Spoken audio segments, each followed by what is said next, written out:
Bueno, buenos días a todas, a todos.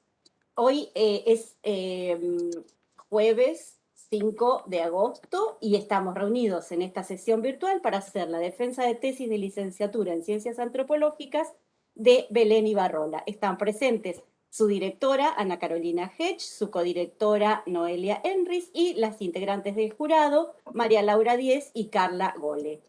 En primer lugar, entonces, le vamos a dar la palabra a Belén para que haga su presentación. Y les pido a todas que silencien sus micrófonos. Bueno, muchísimas gracias por estar. Preparé una presentación de PowerPoint y ahora la voy a compartir. Ya con esto iniciaría la presentación.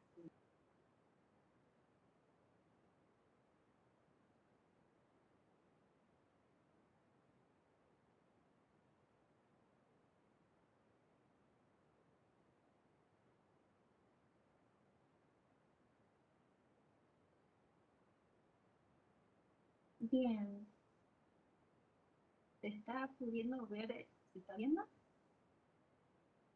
Perfecto. Bueno, voy a comenzar usando un conector que a lo largo de la tesis me resultó muy necesario para poder introducir ciertos matices y salvedades que siguen. Que si bien desde el departamento nos pidieron la selección de 3 temas para el desarrollo de la defensa, considero pertinente repasar mínimamente algunos elementos centrales que configuran la tesis y que están presentados en la introducción, para después sí pasar a los apartados específicos que se han seleccionado, a través de los cuales se va a poder dar cuenta con mayor cabalidad de los núcleos problemáticos que están contenidos en las dos oraciones que conforman el título de la tesis, que es muy largo, ahora lo voy a leer. La primera oración es los desafíos de la interculturalidad en el marco de la continuidad pedagógica impulsada en tiempos del COVID-19. La segunda oración es un análisis desde los sentidos circulantes en materiales didácticos del Ministerio de Educación Nacional Argentino.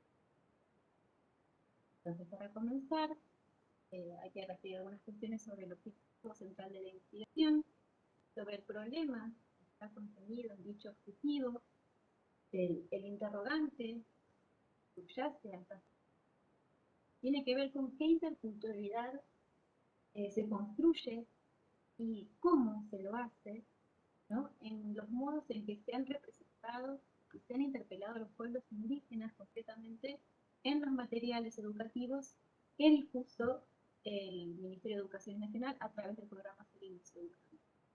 Y el otro interrogante que también está presente en esta formulación es qué relación tienen esos sentidos de interculturalidad con el orden social desigual. ¿Qué límites y qué potencialidades tienen de cara a legitimarlo o a cuestionarlo? Entonces tendríamos 3 niveles imbricados, eh, los 3 ejes problemáticos que están imbricados, ¿no? Modos de abordar, representar a los pueblos indígenas, los sentidos de interculturalidad tras esas formas de representación y la relación con el orden social desigual. Este objetivo de investigación que retoma algunos elementos de la coyuntura que está a partir del año pasado con la pandemia COVID, como objeto de problematización, surge producto de un proceso que en la base tiene una redefinición importantísima, producto de las mismas limitaciones que produjo la pandemia.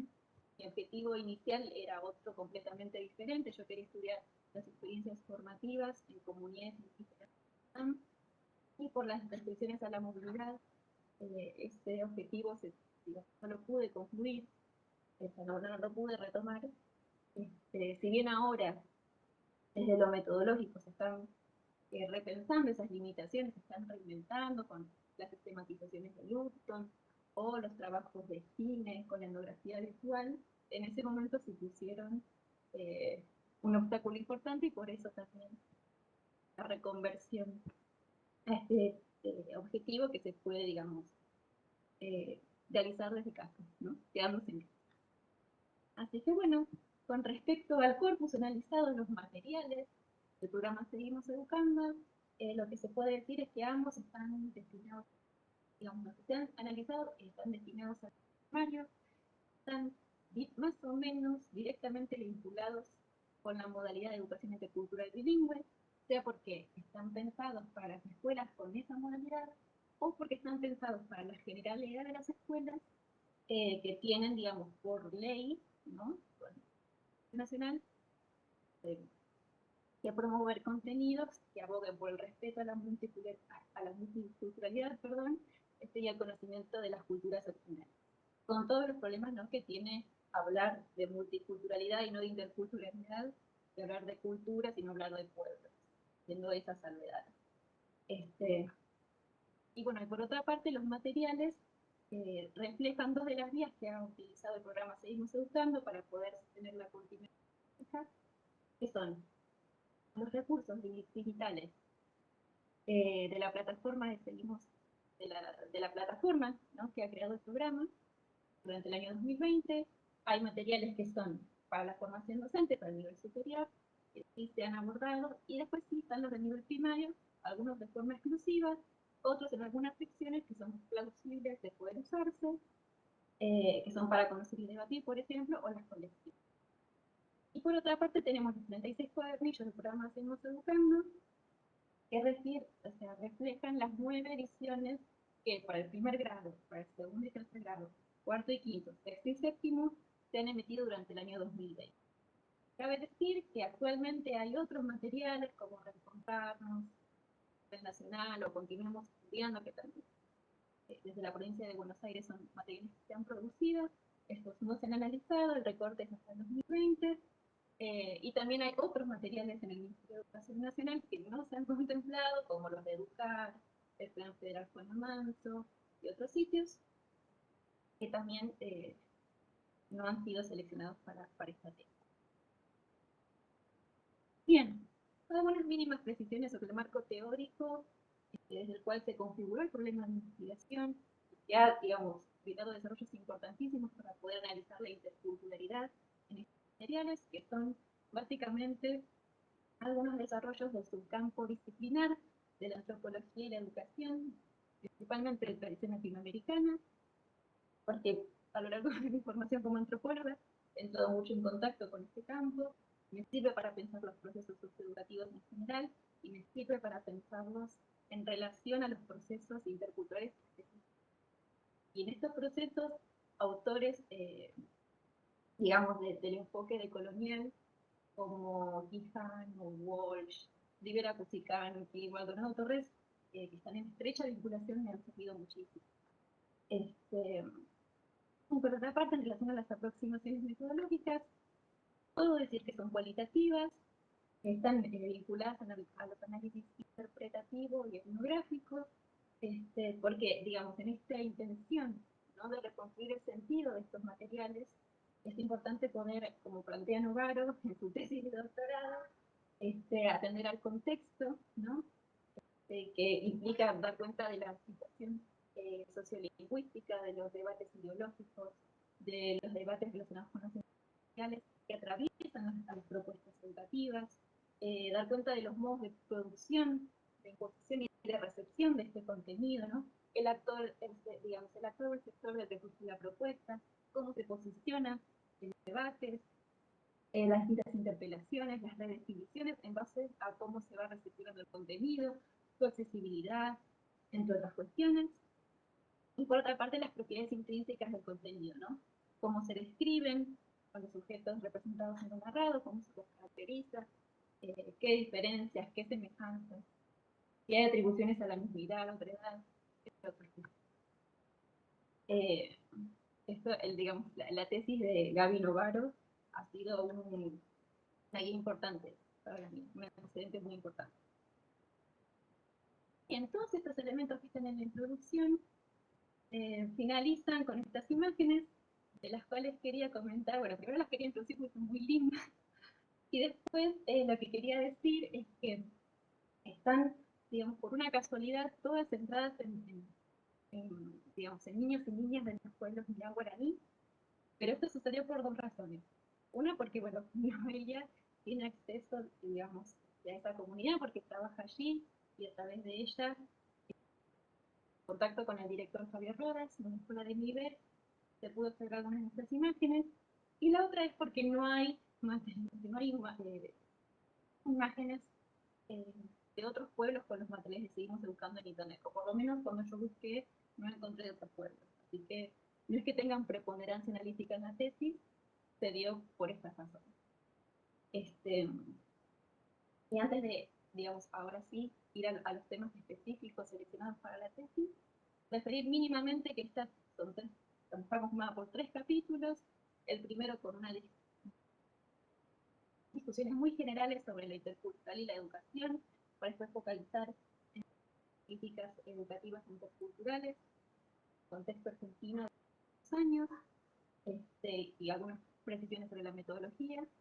Después un segundo capítulo que reconstruye la trayectoria histórica de la MIB a nivel nacional, desde, digamos, todo lo que conllevó su surgimiento como modalidad y su devenir desde ese momento hasta el 2020. Y después sí, un capítulo ya más abocado al análisis de la interculturalidad en los materiales analizados.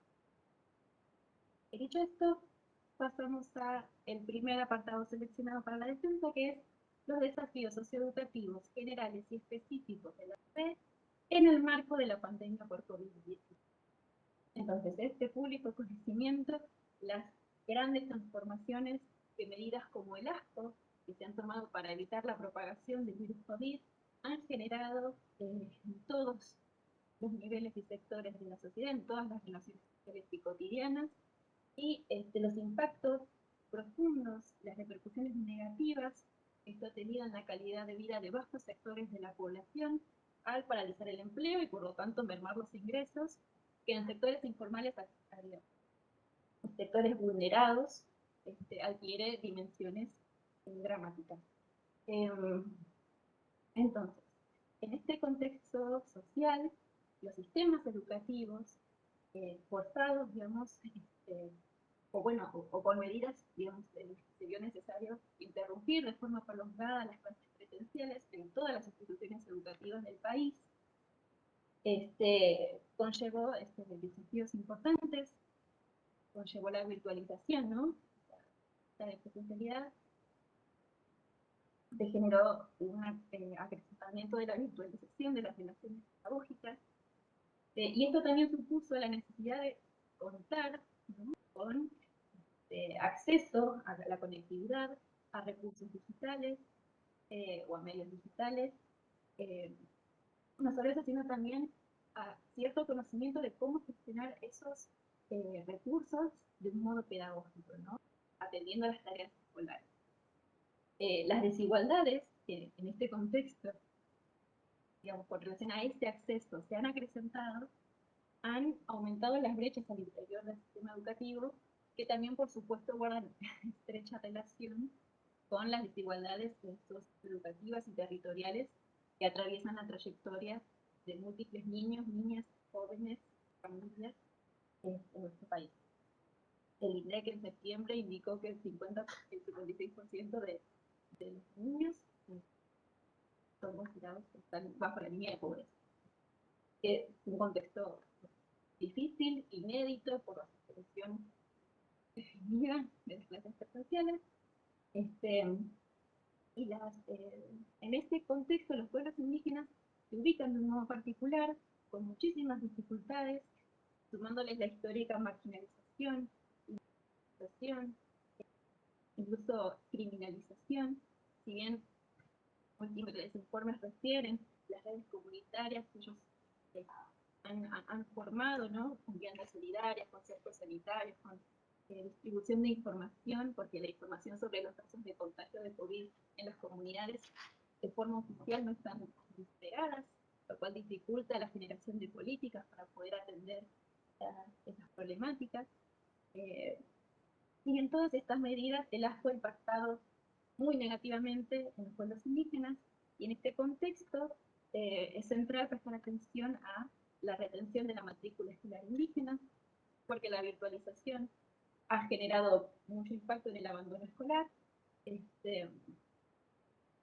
digamos, en este sentido, los objetivos centrales de la modalidad intercultural bilingüe por garantizar, ¿no?, de alguna manera el acceso, la permanencia y la titulación de los estudiantes indígenas, se encuentran en el proceder concreto de las instituciones con muchas limitaciones para poder llevarlo a cabo.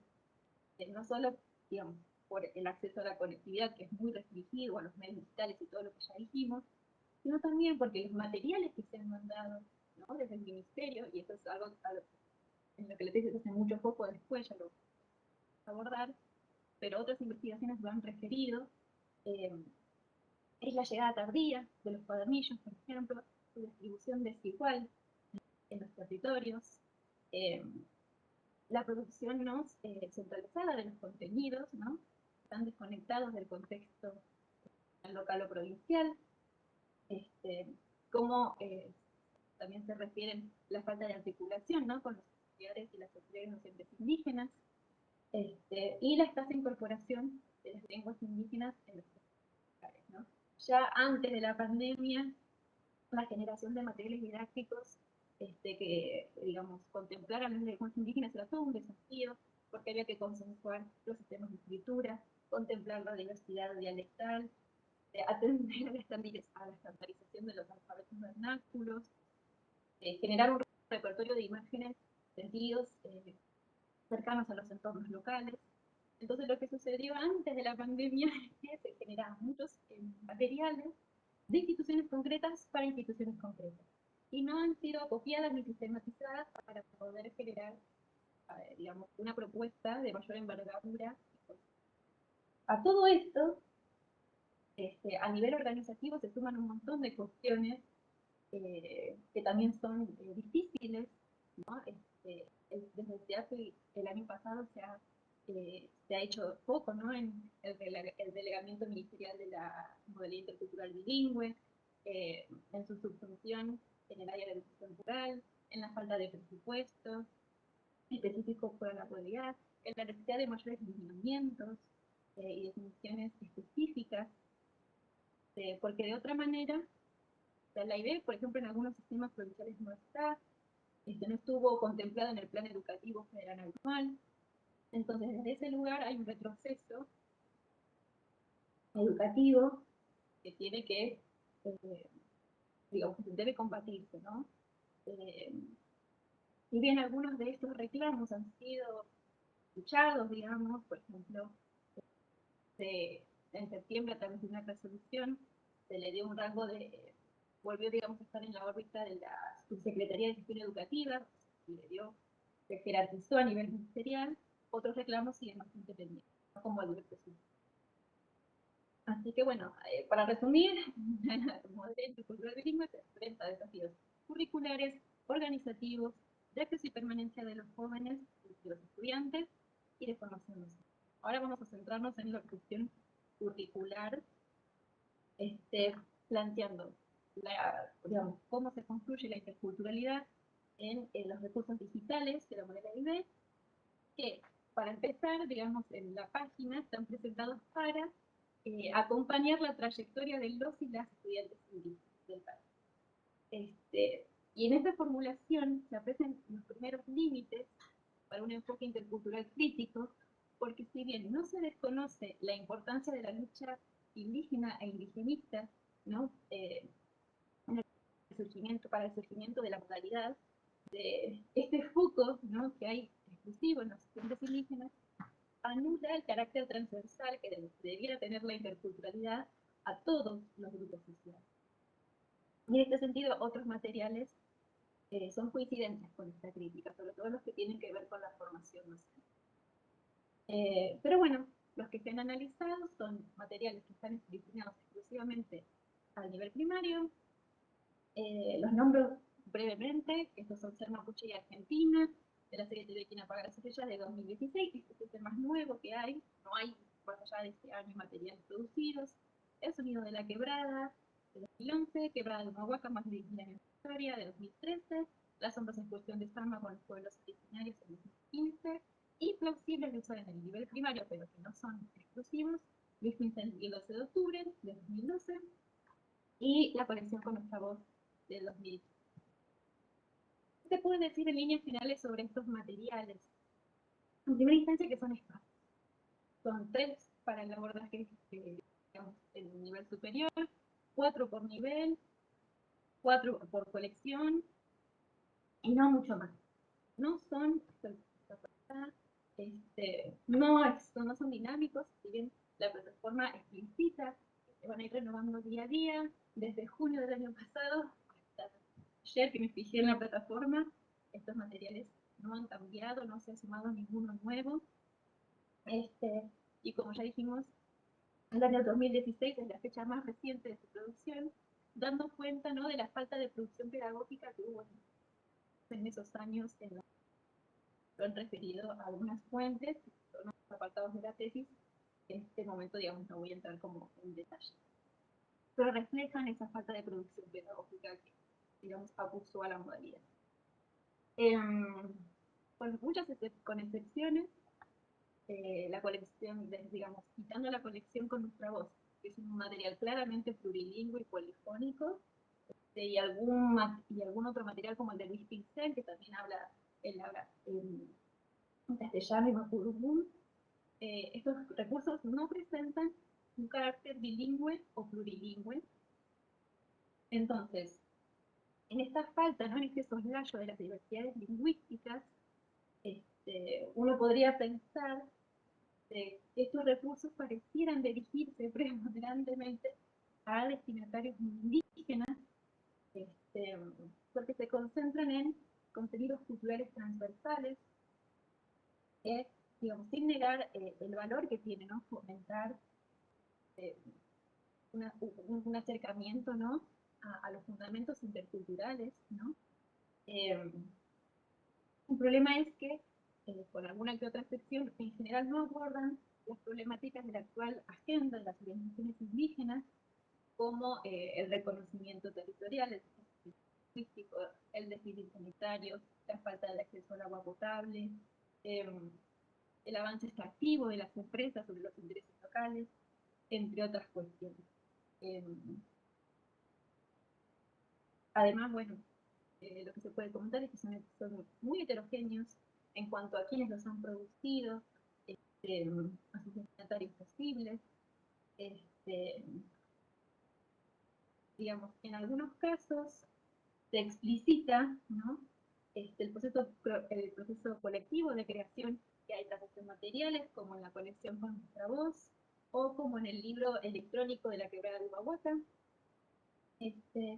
Pero en otros no se refieren organizaciones indígenas tras la producción de estos materiales, aunque el sujeto de organización generalmente sea indígena. Ese es el valor que tiene también. Son heterogéneos también en relación a su visibilización de la pertenencia étnico-indígena. En algunos este aspecto es central, como en ser mapuche y Argentina, y en otros esto está completamente invisibilizado o es completamente omitido, como en Sonidos de la Quebrada. Y también son heterogéneos respecto a sus soluciones respecto al carácter transversal de la interculturalidad. Luis Pincel, colección Con Nuestra Voz, incluso las conversaciones de Zampa con los originarios refieren a esta cuestión, y otros, como el libro de la Quebrada, que ya vamos a ir a decir las conclusiones, se concentran más en un tipo de destinatario local, ¿no? En el caso de ellos, los estudiantes de las familias quebraderas. Y por último, bueno, el formato muchas veces limita el acceso, ¿no? Al ser audiovisual y los problemas de conectividad que existen en las comunidades, vuelve difícil el trabajo con estos materiales. Así que bueno, eso con respecto a los recursos de IB. Con respecto a los cuadernillos, en consonancia con lo relevado en los núcleos de aprendizaje prioritarios, generalmente los pueblos indígenas son abordados o interpelados predominantemente en las materias de ciencias sociales, mucho más esporádicamente en áreas como música y ESI, quizás, y muy escasamente en ciencias naturales y matemáticas. Esto en la tesis se ha atribuido como a la posibilidad de la vigencia mayor, un enfoque positivista en este tipo de ciencias, en las naturales y las formales, con respecto a las sociales y lingüísticas, que vuelve más difícil la inclusión de abordajes que respondan a otras matrices epistemológicas.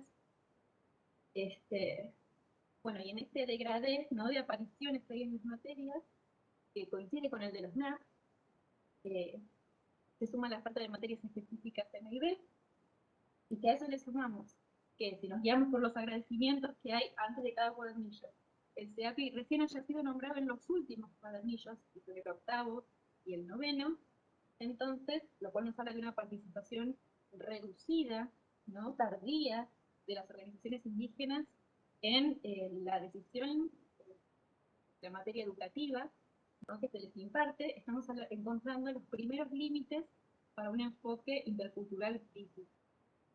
Que contemple la diversidad, pero con igualdad de derechos, y atendiendo a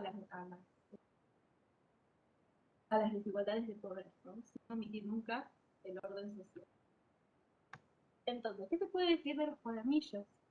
Que en líneas generales presentan contradicciones, ambigüedades, inexactitudes y falta de profundidad. Esto va en línea con que conjugan de un modo muy complejo elementos con potencial, tanto con potencial crítico como funcional a la desigualdad social. A ver, valoraciones explícitas, ¿no?, de la contemporaneidad de los pueblos indígenas se conjugan con secuencias y contenidos que hacen un énfasis muy marcado en los antepasados indígenas, en el pasado indígena, y con el problema de sin referir continuidades ni descontinuidades con el presente, lo cual, teniendo en cuenta, ¿no?, el relato canónico, ¿no?, sobre la extinción de los pueblos indígenas, tiene un peso mayor, digamos, ¿no?, el no establecer estas continuidades y descontinuidades. El problema no es el tratamiento del pasado en sí, sino cómo se trata ese pasado. Qué foco se le da al presente, teniendo en cuenta el genocidio en el cual se constituyó el Estado y su reivindicación permanente, ¿no?, a través de este tipo de acciones que invisibilizan el presente del pueblo indígena. Menciones, digamos, a la necesidad, ¿no?, del respeto a la diversidad, de construir una identidad nacional respetuosa de eso, que están en los NAP y a lo largo de los cuadernillos, también se conjugan con consignas que excluyen en su formulación a posibles destinatarios indígenas, o que presentan o que promueven concepciones eurocéntricas o colonizantes.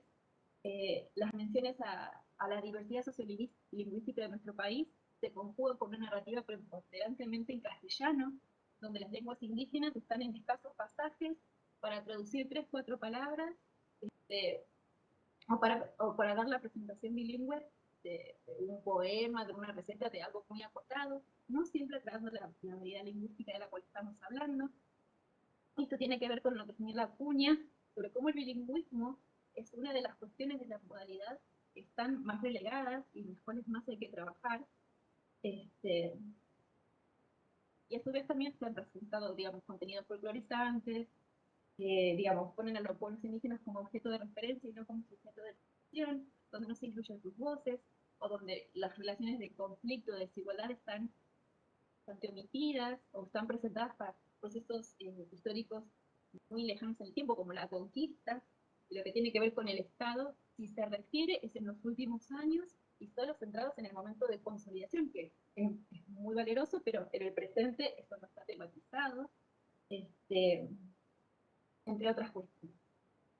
Volviendo a las lenguas indígenas, lo que se nota también es una jerarquización de aquellas que, bueno, primeramente del castellano, ¿no?, y después de las lenguas indígenas se refieren más las que también están habladas por criollos, como señala Acuña.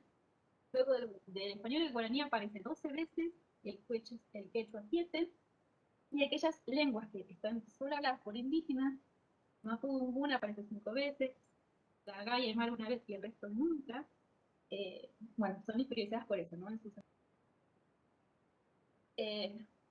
bien, eso como en general de los cuadernillos.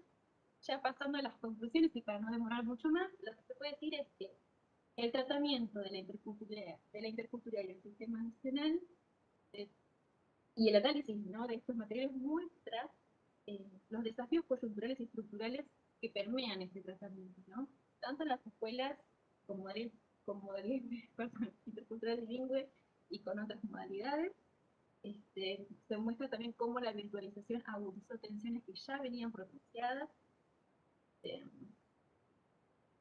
digamos, porque digamos, la modalidad a nivel normativo presenta ciertas superficialidades, de que la interculturalidad, salvo el apartado específico de la medida, no es vuelta a mencionar en todo el cuerpo de la ley.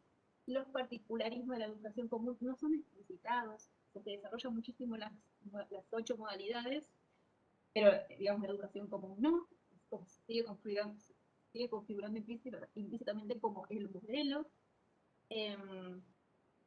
Entonces, esta superficialidad estructural, más el vaciamiento que hubo antes de la pandemia, ¿no?, a nivel organizativo, a través no se puede entender que por ahí el CAPI no haya sido participado, sino hasta los últimos momentos de los cuadernillos, dándose una participación superflua, cuando debería estar mucho más aceitado, ¿no?, esta participación que es tan demandada por los pueblos. Y a su vez, el comprender, digamos, esta participación también es clave para entender el carácter fragmentario que tienen los materiales, donde se conjugan tantas contradicciones, ¿no?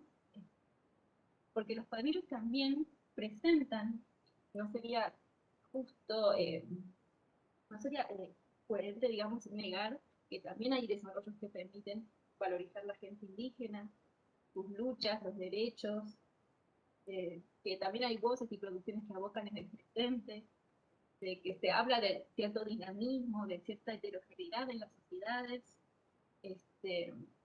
desarrollos con bastante potencialidad, pero bueno, están conjugadas todo el tiempo con estos límites que uno señala.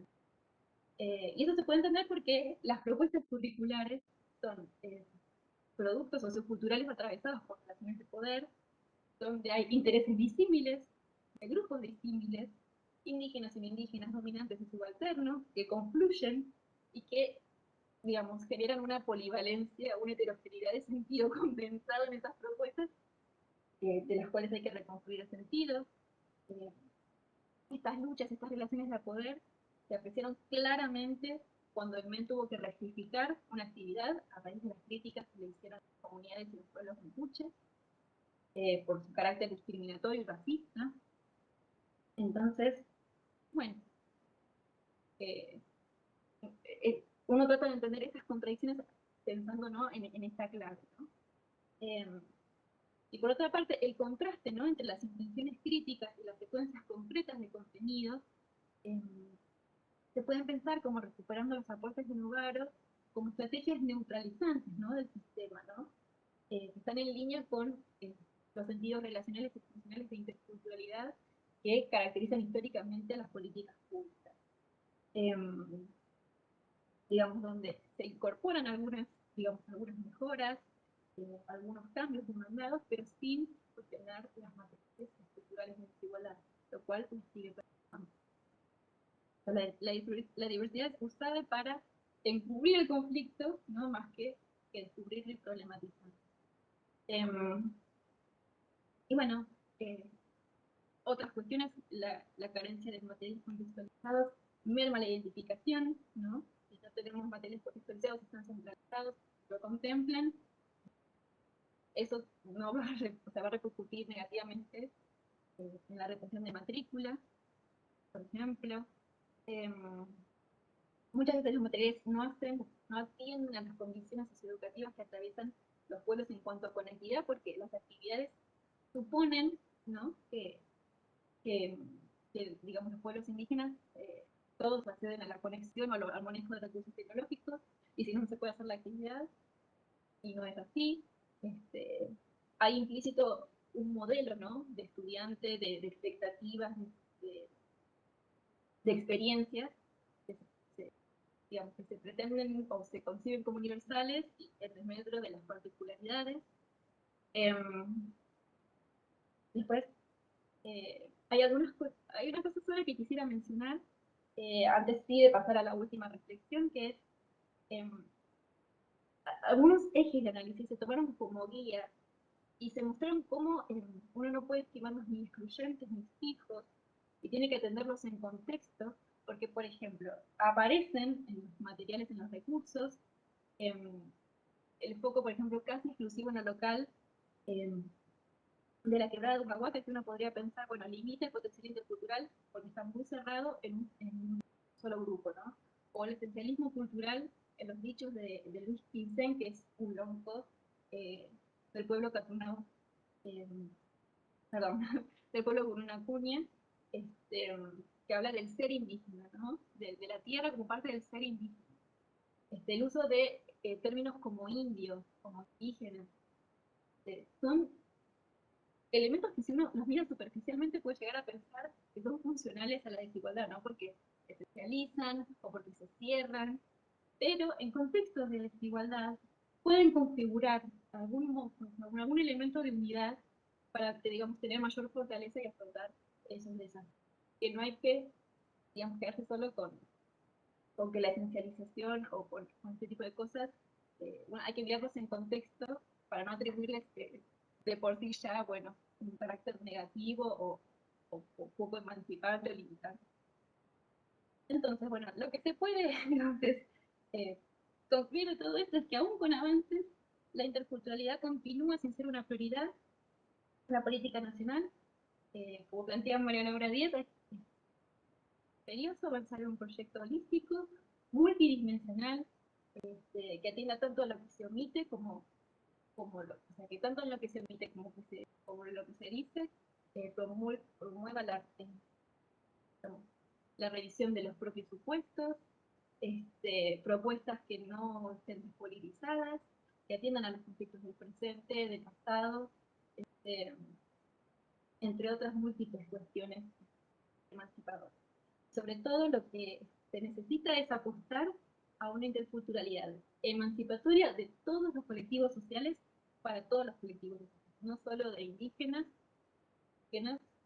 o alguna otra cuestión, sino de todos para todos. Eso. Muchas gracias. Bueno, una vez finalizada la exposición de Belén, entonces le damos la palabra. Belén puede dejar de compartir pantalla, así las vemos a las Sí, compañeras, perdón. y le damos la palabra a las integrantes del jurado. No sé cuál de las dos va a empezar.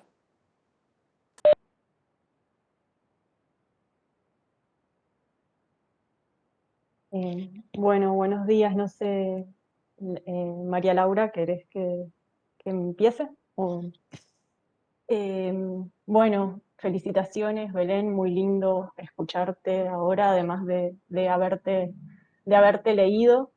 Eh, Nada, también fue una experiencia muy, muy grata y bueno, y fueron surgiendo también cosas a partir de todo esto que fuiste contando, que me animaría a decir cosas tal vez no tan pensadas como las que traía, pero voy comentando un poco. Bueno, en primer lugar, se destaca, ¿no?, el trabajo teórico, metodológico que hiciste, ¿no?, con el desafío que, como bien mencionaste al inicio, supone haber hecho esta tesis de licenciatura en antropología en este contexto de confinamiento, de restricciones y demás, ¿no? Pero bueno, se sigue destacando por ese recorrido teórico que realizás sobre la interculturalidad, por un lado, y también por otro, por la problematización que lográs a partir de focalizar en estos materiales pedagógicos elaborados o articulados mayormente, ¿no?, porque muchos de ellos, como bien decías,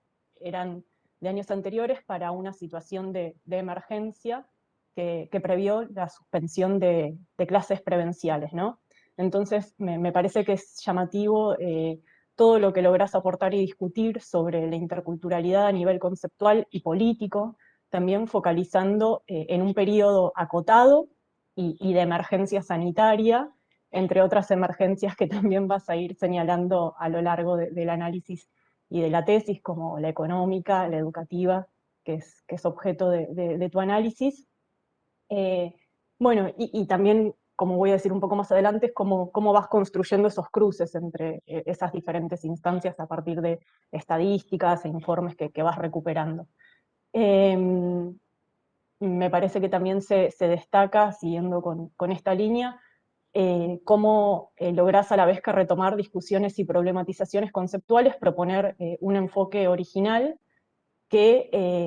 bueno, que más en esta instancia, como digo, ¿no? La magnitud de este contexto de pandemia mundial, de suspensión de clases presenciales también a gran escala, me parece que lográs reflexionar a corto plazo sobre una temática actual, urgente, ¿no? En cierta forma, y lográs hacerlo adecuadamente de un enfoque antropológico que también como bien decís, bueno, va a tomar como antecedente este trabajo de Novaro, y también en lo particular me gustó mucho cómo retomás el trabajo de Muso Papa y Villalta y ese enfoque sobre el que ahora también te comento algunas cuestiones que me parecieron interesantes.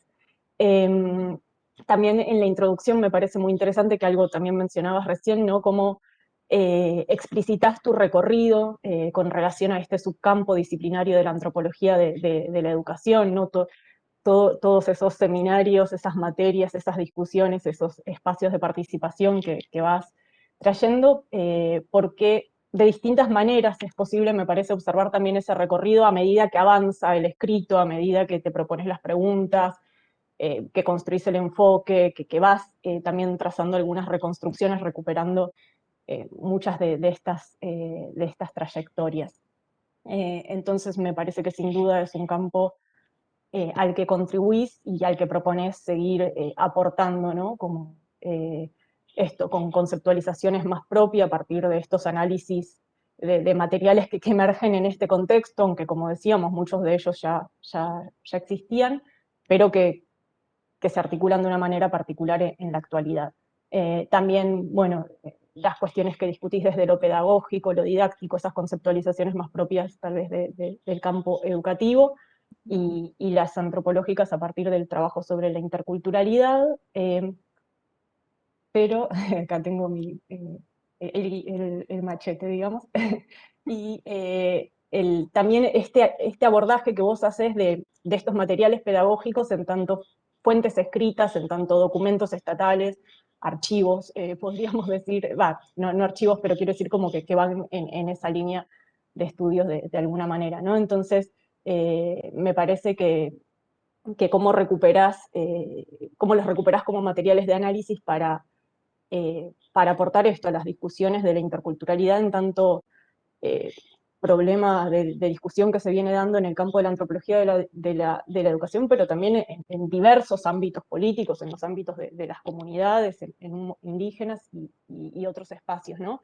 Entonces, en este sentido, desde lo metodológico, te decía que me había gustado mucho y que se destaca esta referencia a trabajos como el de Muso Papa y Villalta para poder delimitar el análisis etnográfico que vos haces en este contexto y en torno en particular a estos documentos estatales, ¿no? Esta indagación etnográfica que te propones hacer de alguna manera en torno a documentos escritos, que te vas preguntando eso, por cómo se producen, cómo se utilizan, ¿no? Escritos y audiovisuales, además, ¿no?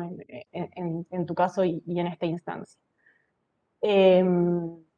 Bien, eso en general, y lo del trabajo de Novaro, que como bien decías, tomaste como al inicio, tomaste como un antecedente importante su trabajo doctoral para analizar estos contenidos educativos, sobre todo también en el nivel primario, que fue uno de los que más focalizaste. Bueno, pasando a otros temas, también la reconstrucción como histórica y política sobre la interculturalidad que realizas en particular en el capítulo 2 me resultó realmente muy buena. Cómo vas hilando la reconstrucción histórica y política con diferentes focos, ¿no? Por un lado, focos puestos, sobre todo esta que lográs hacer a partir de haber conversado con algunas personas que trabajaron en el área, ¿no? Para reconstruir procesos que no estaban documentados, como todo lo que fue, lo que atravesó la modalidad de la educación intercultural bilingüe durante la gestión de Cambiemos, ¿no? Me gustó mucho como el foco puesto en las condiciones laborales que también iba haciendo y construyendo como a este campo, de alguna manera, ¿no? A partir de estas conversaciones con integrantes del equipo de IB y digamos, este detenimiento que tuviste en condiciones laborales, en las limitaciones para el trabajo sobre la interculturalidad, marcadas por, como retomás ahí, ¿no? De otros autores, por la desarticulación, la desnacionalización, ¿no? Que también fueron cuestiones que a la vez fuiste matizando, ¿no? Por un lado hiciste toda esta reconstrucción y por otro lado, siempre como bien señalaste a lo largo, me parece, de toda la presentación que hiciste recién, bueno, observando las contradicciones, preguntándote qué significaban esas contradicciones y demás. Con una mirada muy fuerte y un énfasis sostenido en la falta de la consulta, en la falta de participación indígena, ¿no? Sea en el área de la modalidad de IB, sea para el armado de materiales, ¿no? Con solo alguna cita más dispersa y bastante endeble, ¿no? Con respecto a los agradecimientos, algún agradecimiento, digamos, y no mucho más. Bien. Bueno, después en algunos momentos también mencionás, si querés contar algo después, ¿no? Que recuperás algunas reuniones que se hicieron, ¿no? A partir justamente de polémicas y discusiones en torno a la interculturalidad, a los materiales específicamente a los que te referiste, pero también a otros momentos de la educación intercultural. ¿Cómo fue tu participación, ¿no? en esas reuniones? A ver si me puedo explicar un poquito mejor. También en el capítulo 2, en un momento hablas de una reunión que se hizo. Entonces, nada, preguntarte eso, si habías participado de manera sincrónica, si las recuperaste más tarde, porque me parece muy interesante en el capítulo, ¿no? Cómo vas eso, recuperando informes, esas fuentes estadísticas por un lado, también informes y también estas reuniones que se fueron teniendo durante el 2020 por parte de organizaciones indígenas, la presentación de cartas abiertas y otras cuestiones. Bueno, cómo fuiste accediendo, sistematizando a esos espacios. Si querés contar algo después, o sea, cómo lo trabajaste. Y eso, me pareció muy interesante el recurso a informes, datos estadísticos, ¿no? Por cómo los utilizás para producir cruces entre diferentes aspectos que fueron caracterizando las dificultades sanitarias, económicas, ¿no? Siempre puntualizando en la población indígena. Me parece que esto en el corto plazo, como decía, y en algo tan reciente, toda esta sistematización que lográs hacer, nutre un montón la discusión y el conocimiento sobre esta situación tan reciente y sobre la que eso, como es tan reciente, a veces es tan difícil reflexionar, ¿no? Entonces me parece que ya esta sistematización y estos cruces que vos haces entre estos diferentes informes y fuentes estadísticas que se refieren, por un lado esto, a las cuestiones sanitarias, por otro a las cuestiones económicas, por otro a las cuestiones educativas y con un particular foco en la población indígena, están muy bien logradas. Siempre manteniendo y señalando que hacen a esta problematización del campo educativo que te propones hacer, ¿no? Bien. Nada, me parece en ese sentido interesante de tu tesis también lo que puede ser esta experiencia de pensar con una situación que está emergiendo, o sea, que es emergente, pero que, como bien decís, también tiene una larga trayectoria que te dedicás a discutir en términos más históricos y políticos, y también a la vez que, digamos, que es inédita, también tiene esta carga de la urgencia y de la emergencia que hace que sea eso. Me parece difícil y desafiante pensar con ella y creo que lo lograste muy bien. Bueno, en general se destaca también la organización del trabajo, la redacción, la expresión que es clara, la verdad que en todo momento fue muy lindo, muy llevadero leerte. La estructuración de los capítulos clara, prolija, coherente, ¿no? Siempre como siguiendo un mismo esquema que ya nos iba anticipando a lo que venía o a lo que nos íbamos a encontrar y cómo estaba organizado, las relaciones entre las partes, entre los capítulos también bien estructuradas. con títulos claros, concisos, con resúmenes siempre con cierta presentación o resumen en la introducción que orienta justamente al lector, a la lectora, al lector y a los temas que se abordan y al modo en que se van a desarrollar. Bueno, no quiero hablar mucho más, aunque podría, y recién cuando te escuchaba me pareció interesante pensar este énfasis que vos pones, o sea, justamente en las lenguas indígenas, en la presencia, ausencia, en la escasísima referencia, ¿no? También para otros momentos es algo que lo pensé recién, así que lo voy a compartir, pero por ahí no está tan pensado, ¿no? Esto que de la lengua como indígena, ¿no? Siempre como por ahí más pensada en la oralidad, y vos te estás dedicando en esta instancia a analizar justamente archivos escritos, ¿no? Que tienen mucho que ver con estas prácticas estatales, ¿no? Del Estado, esta producción del escrito como una de las prácticas estatales, ¿no? Y qué pasa ahí, ¿no? Con las lenguas indígenas, más en general,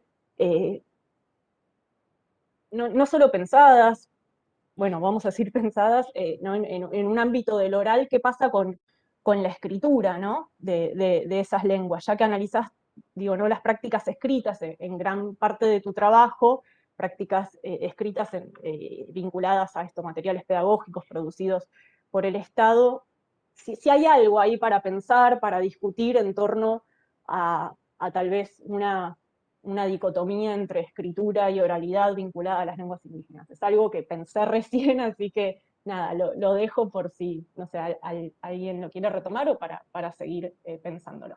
Eso por mi parte. Muchas gracias.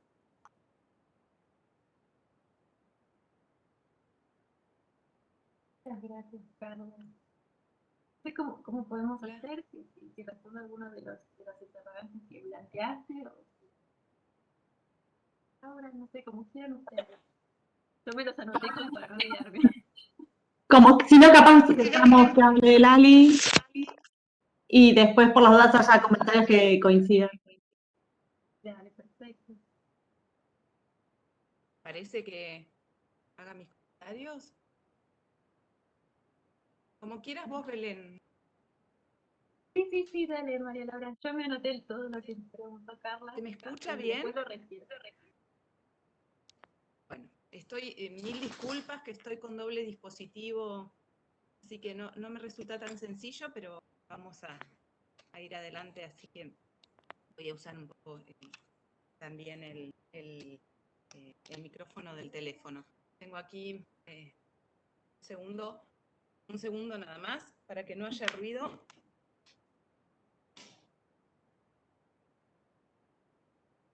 Bien. Bueno, primero que nada, felicitaciones, Belén.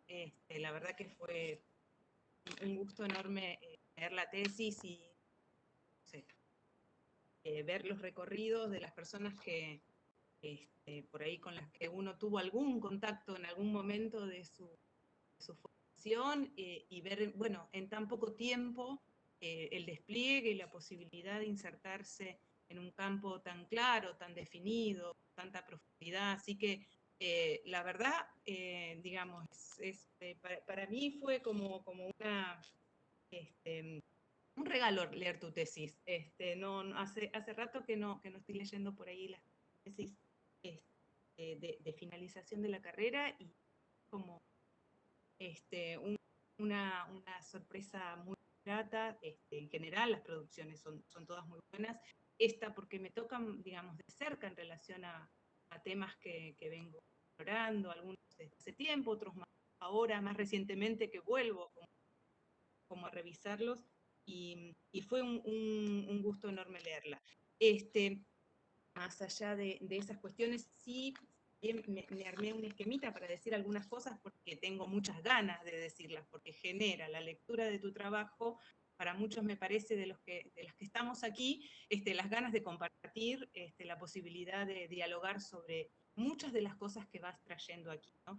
En principio sí coincido con todas las cosas que planteó Carla en relación a lo bien estructurada que está la tesis, la claridad, con la que ordenaste el material, la secuencia que planteaste para poder llegar al análisis de esos materiales, esta cuestión de cómo vas planteando el diseño de la investigación, el marco teórico metodológico, la reconstrucción de aspectos más amplios de las políticas interculturales y después la particularidad, ¿no?, del análisis, o cómo llegaste a seleccionar y analizar materiales particulares diseñados por el Ministerio de la Nación. Y en ese recorrido uno ve también cómo trabajar sobre esta cuestión que venimos nosotros discutiendo sobre la interculturalidad, que parece un término que nos reúne tantas veces, también es complejo en su ordenamiento, porque además de ser, como decimos, una categoría teórica sobre la que seguimos pensando, es una potencialidad para poder describir más densamente algunos procesos que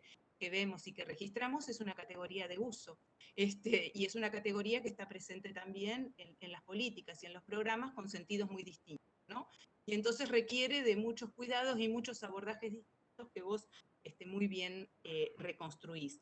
Me parece que hay una aproximación muy rica y muy interesante a una etnografía de Estado, que ojalá la continúes y la sigas, creo que es una primera etnografía que necesitamos para esta. Me parece que además es un desafío súper oportuno, que seguro que fue precipitado por la coyuntura, como vos bien marcás, ¿no?, en la tesis, pero que no deja de ser una línea, me parece, importantísima para la formación antropológica. Entonces, por eso me parece que es una muy linda señal y mensaje también para quienes están en esta instancia de la carrera, la posibilidad de tomar estos caminos, ¿no? Me parece que es importante para los diseños de investigación en campos que está muy explorado, por supuesto, pero que muchas veces sigue como muy presente esta idea de una etnografía más tradicional, asociada a otras formas de estar, de presencia y de observación, ¿no?, participante. Así que a mí, en este sentido, me parece que hay, más allá de la necesidad y la coyuntura que es clave y sobre la que me parece que vale la pena reflexionar, hay ahí un aporte, digamos, muy importante y sustancial para este campo. Además, me parece que, bueno, que la tesis se ubica en un contexto prolífero, ¿no?, en esta facultad, en este espacio, en los programas, que lo reconstruís muy bien, pero, digamos, hay como una idea clave que marcaba recién Carla, sobre cómo vos elegís pasar a registrar y a documentar, ¿no?, un momento, una situación, una coyuntura muy disruptiva, muy dramática también, y que en ese recorte que haces, reposicionás preguntas que ya se vienen haciendo desde hace tiempo, sostenidas desde hace mucho, con una larga trayectoria, para mirar las respuestas que el Estado está dando también en la emergencia, ¿no? Entonces, ahí me parece que hay además una búsqueda importante respecto de tu formación en aportar, digamos, al conjunto de respuestas estatales, ¿no? La importancia de esa documentación también para pensar las formas posibles de diálogo y de intervención entre la academia y el campo político. Así que también me parece que es muy importante. Solamente un ratito me tomo algunas cuestiones que me gustaba, que tengo ganas de dar, y después alguna pregunta. Me parece también muy interesante cómo vos traes no solamente la situación de emergencia y la necesidad de reposicionar en las preguntas que nos hacemos, el marco de las respuestas que el Ministerio se está dando, para pensar tanto la inclusión educativa como la idea del seguir estudiando, la pedagógica, sino además como tomás otros emergentes, ¿no?, como esos episodios, el episodio que además visibilizó las formas horrendas con que a veces se saldan los apuros, ¿no?, y cómo vuelven como esa reemergencia de imágenes que parecen que no terminan de perseguirnos, ¿no?, esas representaciones sobre los pueblos indígenas como imágenes del pasado, por ejemplo, ¿no? Entonces, cómo vas marcando además esos episodios, como fue esos primeros cuadernillos que el Ministerio puso en circulación investigación que omitían, yo diría, ni siquiera 2, digo 3 décadas de producción que el mismo ministerio había llevado adelante con materiales mucho más cuidados, que eran incapaces de sostener una secuencia como esa producida, ¿no?, en ese mismo espacio. Entonces, creo que fue como interesante y el corpus que marcás. Lo mismo me parece, como decía Carla, muy buena la elección que haces de las referencias sobre el trabajo con documentos, la referencia al trabajo de Musso Papa y Villalta, muy pertinente, creo que esa es una línea clarísima, y lo mismo el trabajo de Gabriela Paro, que me parece clave también para pensar sobre cómo los materiales educativos permiten reconocer, definir y además siguen perfilando formas de mirar y conceptualizar pueblos indígenas y el lugar de la escuela en la construcción y el sostenimiento de esas naciones. La verdad es que respecto al capítulo 1, lo que dije es, vas mostrando estos entrecruzamientos en una categoría y una perspectiva que no solamente nos sirve para analizar, para producir conocimientos, para definir, digamos, un campo de estudio y de investigación, sino que además es una categoría muy usada por los colectivos, en distintos estamentos del Estado y también en los espacios educativos escolares, así que es complejo ese abordaje y lo haces muy bien. En relación al capítulo 2, como decía Carla, en donde vas desarmando ese recorrido a lo largo de periodos que vos marcás como 3 hitos importantes, ese periodo que va hasta el año 2006, 2007, de sanción de la ley. Después, ese periodo que además incluye, digamos, por un lado, la posibilidad de pensar cuánto de esa normativa impacta en la posibilidad de despliegue de programas, y se hace carne en algunas propuestas. También registrás un cambio de gobierno como el que vivimos y que marcó, diría yo, que en términos de estas discusiones y en términos de la discusión y el debate ministerial, casi otra pandemia, digamos, en el sentido que estás registrando 2 cuestiones de una dinámica y una tensión, ¿no?, en ese debate complejo, como se dio en relación a la IB entre los años 2015 y 2019, y los desafíos de la pandemia.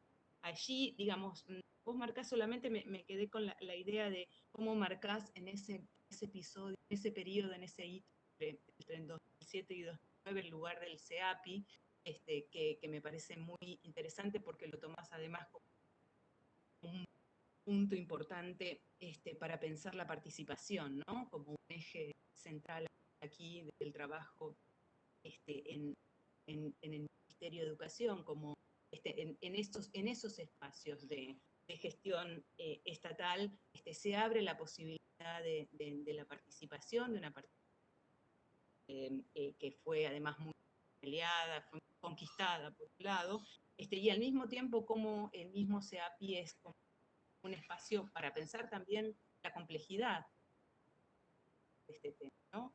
E incluso las referencias que vos hacés sobre la dificultad de la representación en ese espacio, sigue siendo un tema para pensar, y digo que es un tema para poder seguir analizando esas luchas que se dan en el campo estatal, y no romantizarlo, y al mismo tiempo saber que sigue siendo un espacio muy defendido y representativo, y que, como vos marcás, es la posibilidad también de pensar en una instancia interna, en un espacio ministerial, de revisión, registro de esas producciones que el ministerio desarrolla.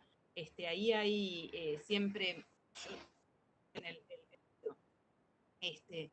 en hay algunos puntos para dejar para más adelante, en cómo en muchas jurisdicciones a veces existen, digamos, distintos órganos de participación, porque es muy difícil constituir uno solo. En la provincia de Buenos Aires, en el año 2007, se habían constituido 2 mesas con referentes. Era muy difícil la posibilidad de consensuar por esa línea, ¿no? Entonces, creo que ahí hay cuestiones importantes para pensarlas. Y también, bueno, el registro que vos hacés, minucioso de lo que significaron los años 2015 y 2019 en términos de impacto de un área que nunca termina de consolidarse y de tener, digamos, la suficiente legitimidad para seguir avanzando en un camino sin obstáculos, y lo que implicó el cercenamiento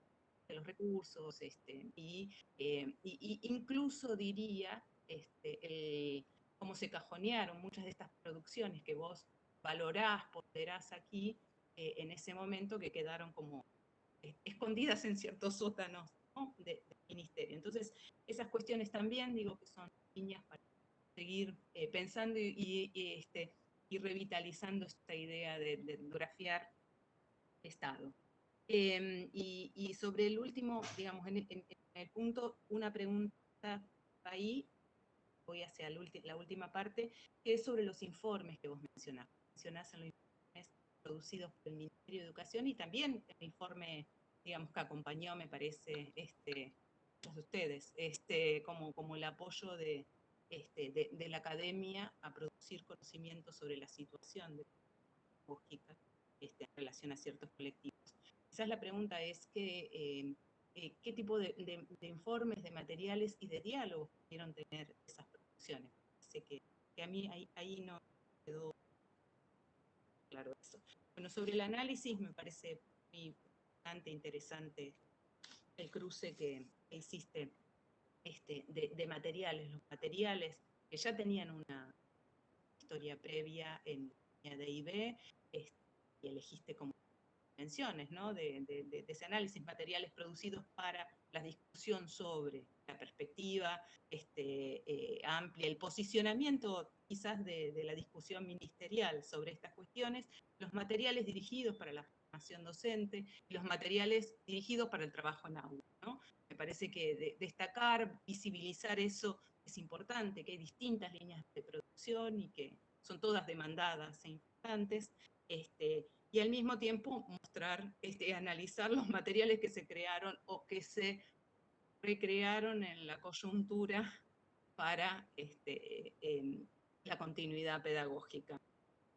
Allí solo, yo lo único que te diría como sugerencia es la posibilidad de hablar con las personas que parte, hace muy poquito estuvimos en varios intercambios con la NACACH sobre la producción de toda la línea de trabajo para vos, y es súper interesante para pensar también en un material que vos valorás muchísimo, el relato que Gabriela hace sobre la complejidad de ese material tan participativo, pero que al mismo tiempo hace visible los límites de esa participación.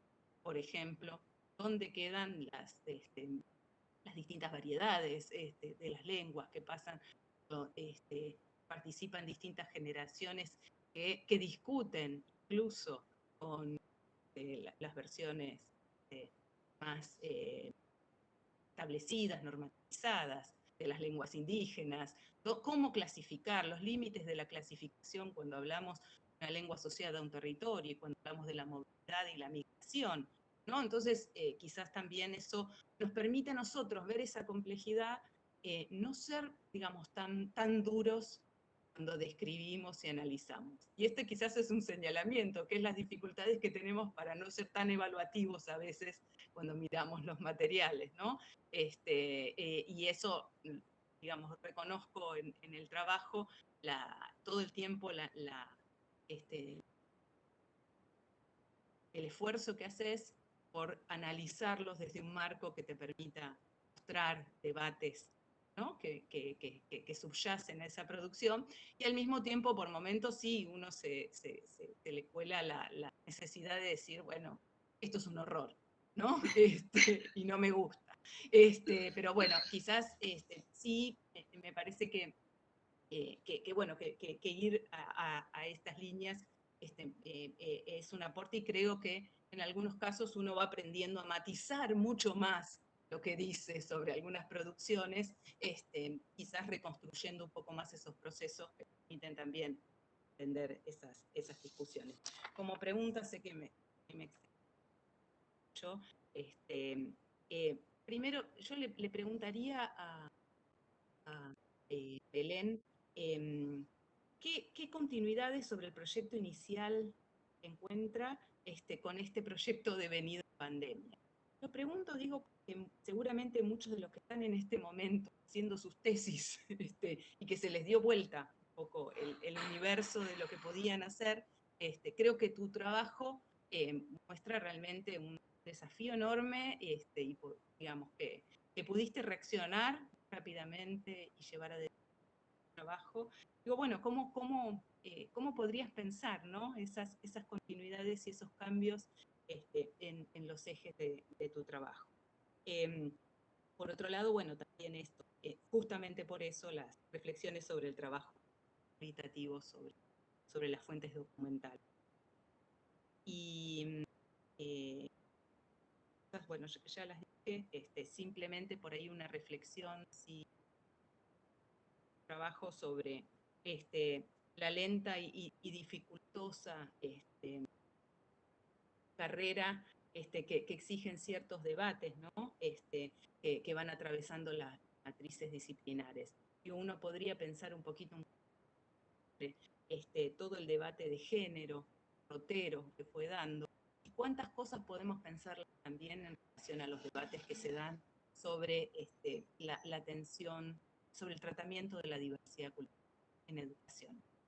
En todo caso, esta línea de la interculturalidad es una, ¿no? Y en ese derrotero uno va viendo siempre cómo se van permeando discursos, hay muchas cuestiones que uno podría ver como grandes conquistas y logros, a pesar de que son pequeños, pequeños cambios de énfasis y de ejes, y en ese sentido me parece que entonces muchas de estas producciones permiten no desalentarnos, ¿no? Sino por el contrario, ver que esta reacción, como la reacción que tuvo el ministerio con ese episodio horroroso, como definió la ruca mapuche, generó, digamos, ciertas formas de respuesta, ¿no? Y de contestación. Y al mismo tiempo también no romantizarla. Bien marcas una respuesta tal vez muy direccionada, que en todo caso también omitió otras posibilidades que podría haber desplegado. En todo caso, me parece que la tesis marca tanto la desigualdad de las situaciones pedagógicas, pueblos indígenas, cómo se sigue limitando la cobertura, la inclusión y las mismas condiciones de la inclusión de la población, y al mismo tiempo, digamos, vas marcando cuestiones más históricas sobre la falta de una perspectiva, digamos, intercultural amplia, aquello que se omite y la necesidad, ¿no? De seguir trabajando en líneas que cuando parece que hay situaciones de urgencia y de emergencia, nos olvidamos de todo y aparecen como representaciones fantasmagóricas, ¿no? de la temática.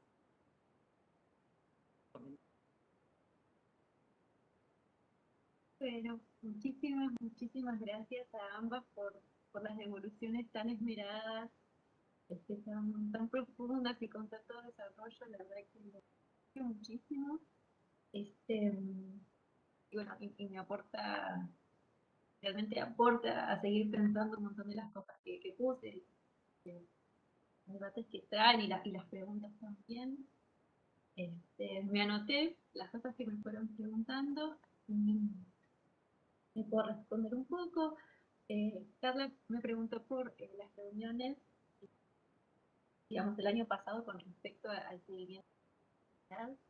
Yo, Carla, solo estuve presenciando un mix, pero era, digamos, una charla debate académica, o sea, no había poder de decisión en esa reunión. Estuvo Osvaldo Cipolloni, comunidades indígenas, pero esa fue la única que yo presencié, digamos, de forma directa. Creo que las que a vos te referís, que tienen que ver con el proceso de la caja abierta, que mandó el SEAPI como, ¿no? como ejercicio de demostración pública para juntar firmas y, ¿no? ejercer presión en el ministerio, para, bueno, que venía sin escucharlos, ¿no? Que era un proceso que no venía teniendo respuesta y no venía teniendo visibilidad. Esas yo no las presencié, digamos, las reconstruí a partir de, bueno, las mismas cartas, ¿no? Que son documentos firmados por miembros del SEAPI, son dos comisiones, por lo que tengo entendido, las que tuvieron como participación activa, son las provincias del sur, y por otra parte, muchos pueden estar en las provincias del sur y también en Chaco,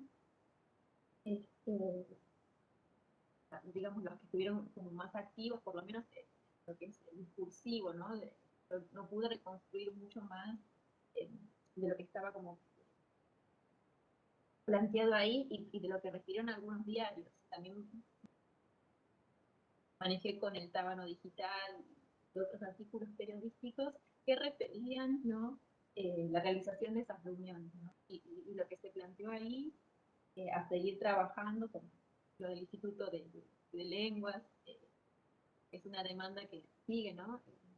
Que sigue vigente, por poner a las lenguas indígenas en sitio de igualdad con el castellano, que tiene que ver, también tiene que ver con tu otra pregunta, que es, bueno, la cuestión de cómo pensar las lenguas y el Estado y la comunicación y lo escrito y lo oral.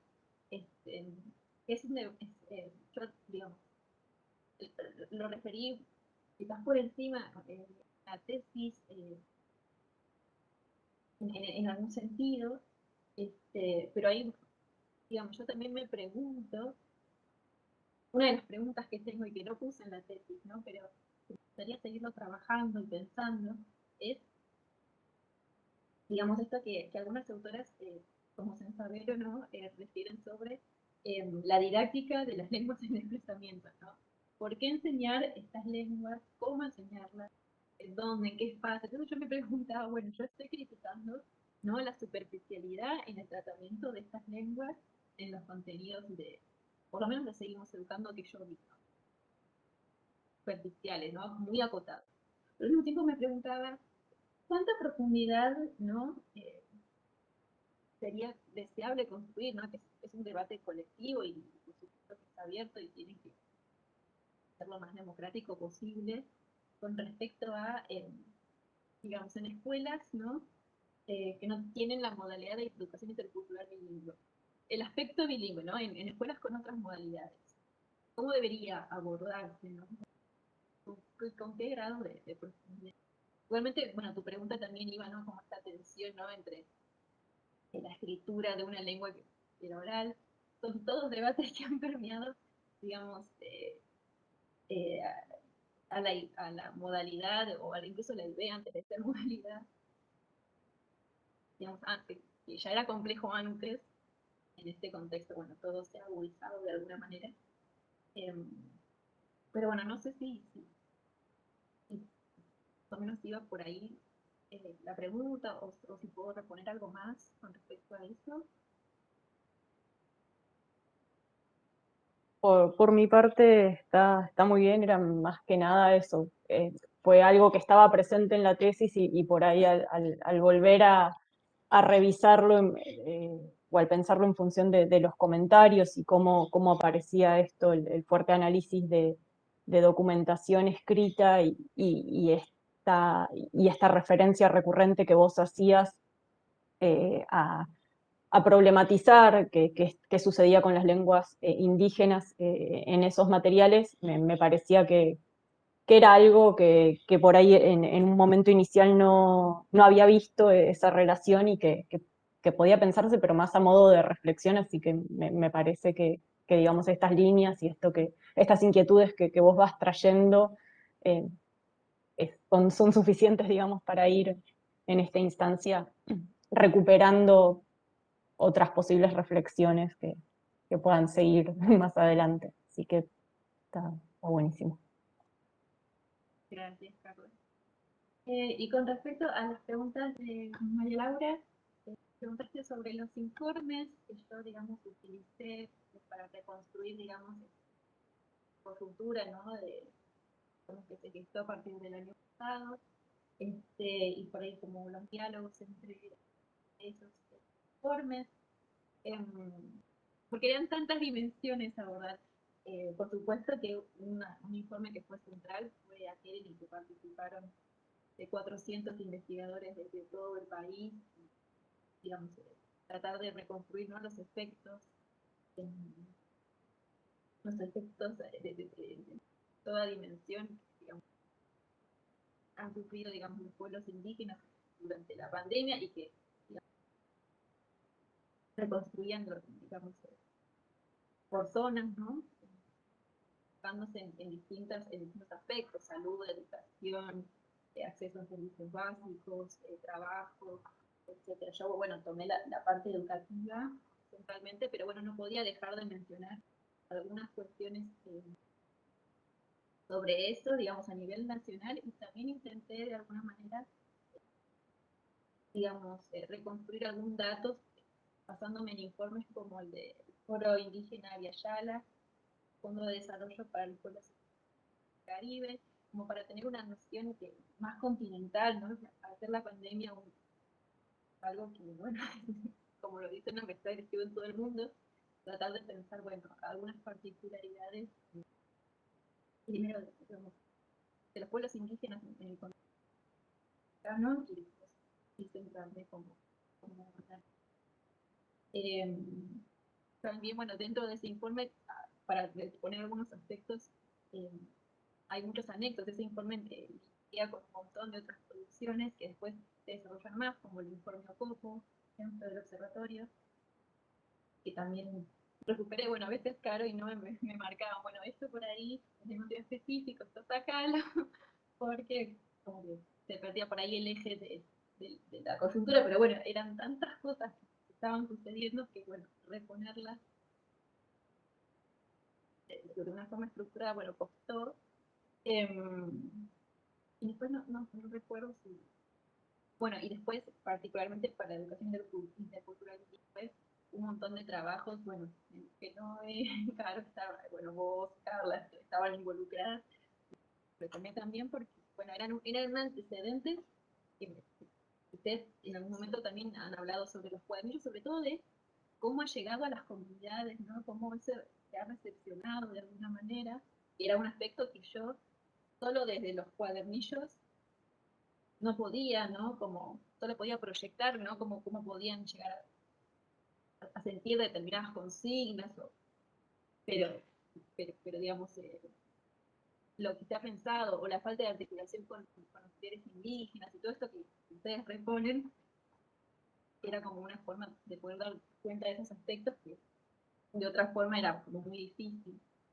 Y después, bueno, los informes del ministerio. Bueno, tomé muchos informes, pero para ver en un plano general lo que estaba pasando, a nivel general con la continuidad pedagógica, también para ir delimitando, ¿no? Los materiales, los que se usan más, los que se usan menos, cuáles son las dificultades, para tener un panorama. Y respecto a la otra pregunta que tiene que ver con las continuidades que yo encuentro entre mi objetivo inicial de investigación y no lo había pensado, es una pregunta no muy por sorpresa, pero lo que puedo decir ahora es que tengo una formación en los debates de la antropología de educación muy marcada. Yo he hecho todos mis seminarios, todas mis materias optativas, las he hecho, digamos, en este subcampo, y en estos subcampos fui aprendiendo que hay algunos ejes problemáticos que son como muy transversales. Por ejemplo, en mi tema que es el que quisiera retomar ahora para el doctorado, de los procesos socioeducativos, ¿no? Cómo pensar, digamos, la cuestión etnográfico cotidiana, ¿no? De este interjuego, ¿no? Entre la estructura y la agencia, ¿no? Que se da en el plano de lo cotidiano. Cuando yo veía los materiales digamos, trataba de pensarlos, digamos, o sea, aunque no pudiera reconstruirlo cabalmente porque no era el objetivo, digamos, que eran materiales, que no eran solo objetos, ¿no? Que estaban configurados en una cotidianidad y que iban a ser recepcionados en una cotidianidad también. Y que eso, digamos, como se dio con la rectificación, ¿no? Del Ministerio con la de las familias mapuches, ¿no? Iba a tener como impacto. Bueno, y la cuestión de la interculturalidad también es algo que atraviesa, ¿no?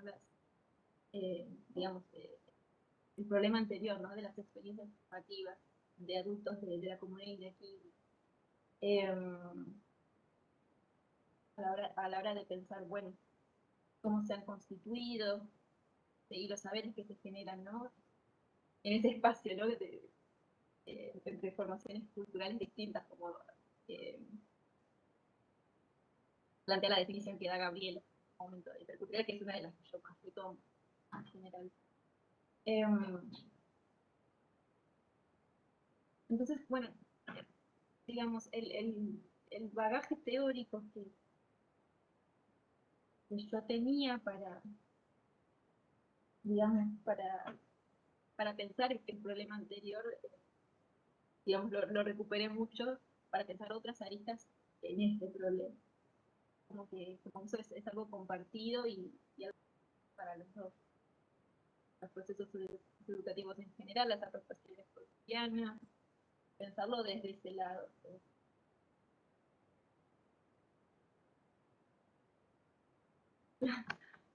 Iría como por ahí.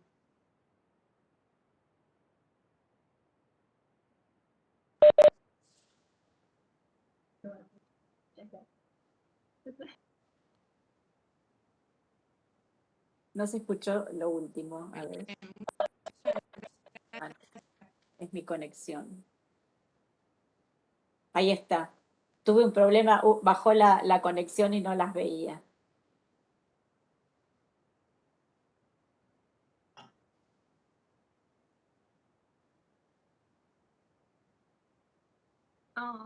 Ahí está. Se escuchó lo... Sí, sí, sí. Fue un problema de mi conexión, por eso no sabía.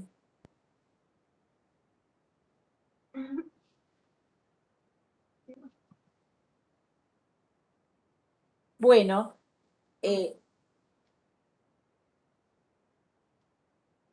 si las integrantes del jurado no tienen más preguntas o comentarios, ¿no? Le damos la palabra a la directora y a la codirectora, entonces. Bárbaro, gracias. Bueno. Hablamos. Ay, no te escucho, se entrecorta, a mí se me entrecorta un poco, no sé, perdón, Sí, un poco. con la conexión, no sé si es la conexión o la plataforma, que tampoco la conozco tanto. Bueno, primero que nada, felicitar a Belu por su exposición, por el trabajo. Ahora detallo un poco unas cuestiones.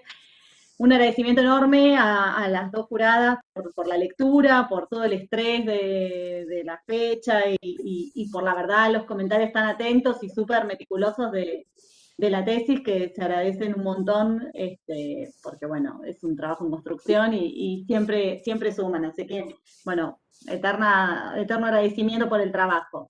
La verdad que respecto al trabajo de Belén, fue súper... un proceso súper lindo, primero que implicó una reformulación muy grande con toda la pandemia, es decir, la tesis estaba pensada, ¿no? Con toda esta otra temática, era otro objetivo el que inicialmente para su tesis y bueno, que haya podido llegar a y además en el que ya mencionaron ustedes, ¿no? En el contexto de pandemia realmente doblemente meritorio por haber podido realizar este trabajo. Y bueno, solo para piropear un poco a Belén y darle la palabra a Noé, la verdad que, bueno, Belu es una persona súper capaz, con una mirada analítica muy minuciosa y nada, y además con todo el entusiasmo que tiene con el área de antropología y educación, como bien dijo recién, que cursó todas las materias, yo creo que no hay nadie que haya cursado todas, cuanto seminario, materia ha habido del área, ha cursado Belu, así que nada, y va a ser un gusto, por suerte tenemos el gusto de seguir trabajando, la idea es seguir en el doctorado desarrollando las temáticas que quedaron en el tintero, pero bueno, felicitarte enormemente, Belu, por el trabajo, por el compromiso y nada, y la flexibilidad que tuviste para poder mover el tema de la tesis de licenciatura por la situación del contexto que impedía realizar la otra investigación, que bueno, en el doctorado ya se podrá avanzar por esa línea. Noé, si querés te cedo.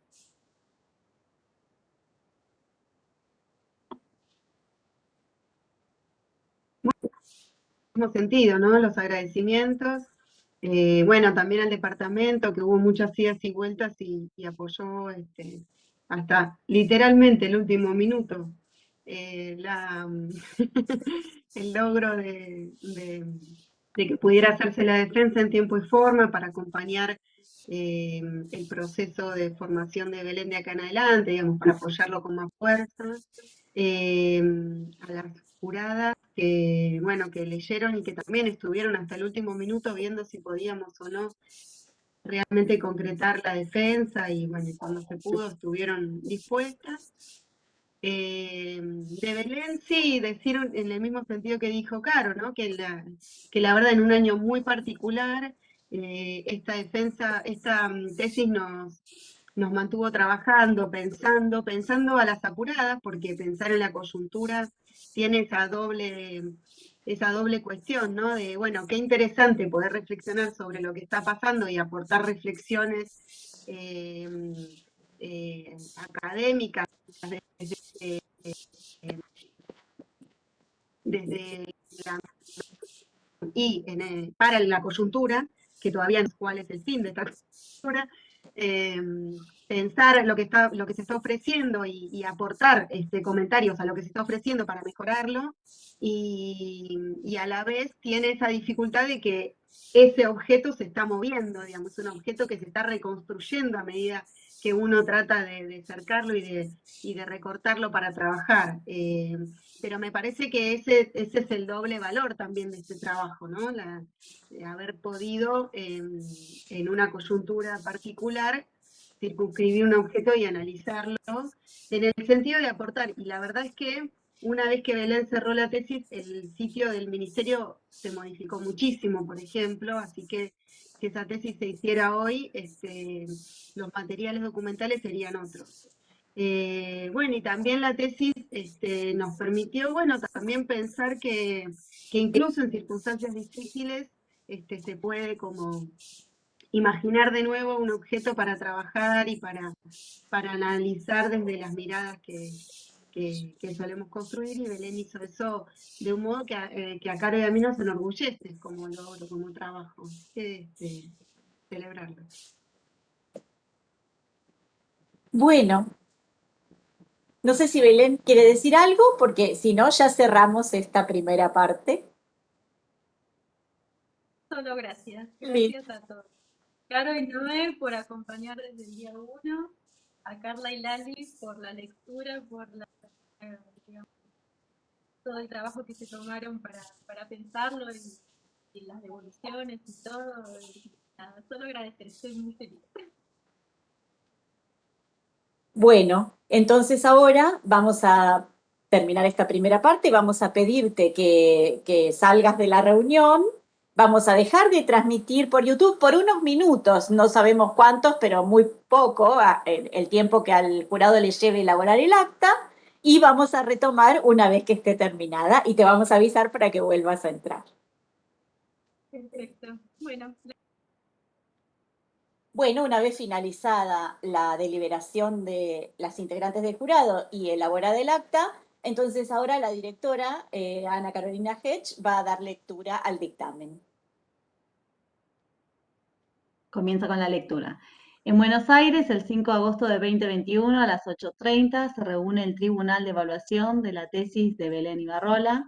La organización del trabajo, así como su redacción, se destaca por su claridad en todo momento. La estructuración de los capítulos es precisa y coherente, con una introducción inicial que presenta las 3 partes en las que se divide cada uno de ellos y referencias de cierre a modo de conclusiones parciales. Asimismo, la estructuración de las... ¿Perdón? No. Asimismo, la estructuración de las relaciones entre los apartados y también entre los capítulos está muy bien lograda. Sobresale el trabajo teórico-metodológico, tanto por el recorrido teórico que realiza sobre la conceptualización de la interculturalidad, como por la problematización lograda a partir de focalizar en los materiales pedagógicos elaborados o articulados para la situación de emergencia por la pandemia causada por el COVID-19, que previó la suspensión de las clases presenciales. En este sentido, propone un enfoque original, ponderable por las particularidades y dificultades del mencionado contexto pandémico. Así, logra reflexionar en corto plazo sobre una temática actual y urgente, y lo hace adecuadamente desde un enfoque antropológico. La exposición oral fue muy clara y la tesista respondió con solvencia a las preguntas realizadas por la jurado. Por todo ello, este jurado resuelve calificar la tesis con la nota de 10 sobresaliente. Felicitaciones. Muchas gracias. Ay, Felicitaciones. Felicitaciones, Belén. Gracias a ustedes. Gracias, muchas gracias. Muchas felicitaciones, Belén. Escuchando. Muchas gracias. Muchas gracias. Bueno. Entonces, este